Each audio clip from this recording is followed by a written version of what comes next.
Hello. Hi everyone, my name is Sherri. I also go by Every Step Nurse on Instagram. I've been in healthcare for 21 years. I started my healthcare career off straight out of high school. I was a CNA for 5 years. I was an LPN for 7 years, and I've been a registered nurse for 10 years. And I'm currently in school for my psych nurse practitioner license. I'm from Stamford, Connecticut. I worked primarily in skilled nursing, and I recently transitioned into working in the hospital. After COVID, I needed a little bit of a change. I was a staff educator at a skilled nursing facility, and I just wanted to do something completely different.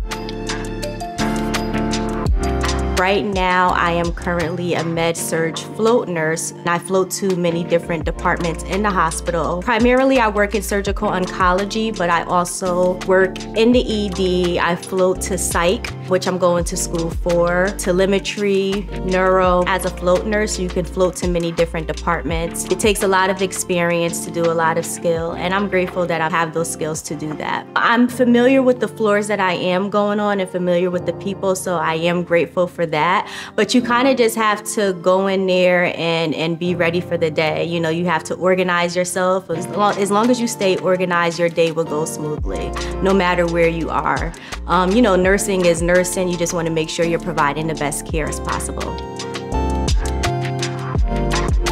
I was thinking back, and when I was young, when I was around 6 or 7 years old, my grandfather, he was paralyzed from the waist down. So I would go in and help him, you know, just pass him items so he can start his day. I was always fascinated by healthcare professionals. You know, I didn't see a lot of representation like myself. Even though Connecticut is a diverse state, it just kind of made me want to become, you know, to get into the field. Sidebar, you know, when you're in school, you know, you kind of want like a day off for yourself. And, you know, I'm always like, oh, I'm sick, and just to hang out with the school nurse and like help her throughout her day.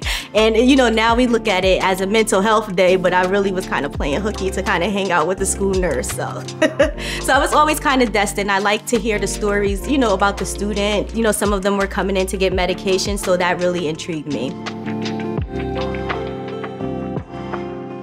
Seeing patients who are fighting for cancer walk out and ring that bell because they have passed their stages of making it to the next step. They are progressing in the right direction with their fight with cancer.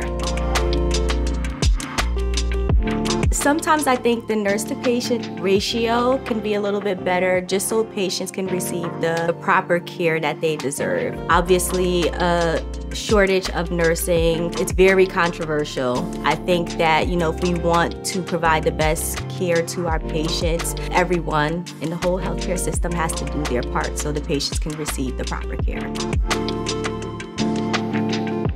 You know what? I'm gonna be honest, I would not change anything. I was a scenic route nurse, meaning I started off as a CNA, LPN, RN. My journey was tough, but I did it. I graduated pregnant with my daughter. I was 6 months pregnant, graduating from RN school. I would not change anything. What I would tell nursing students is to keep going no matter what anybody says, because a lot of people, when they see you going through nursing school, they see that you are stressed out, right? And then once you become a nurse, you're kind of like stressed out at work. You can't, you know, you're working every other week and you're working every other holiday, but it's really bigger than us. It's really a calling. And a lot of people do not understand that. So I would just say, if that's what you want to do, keep going.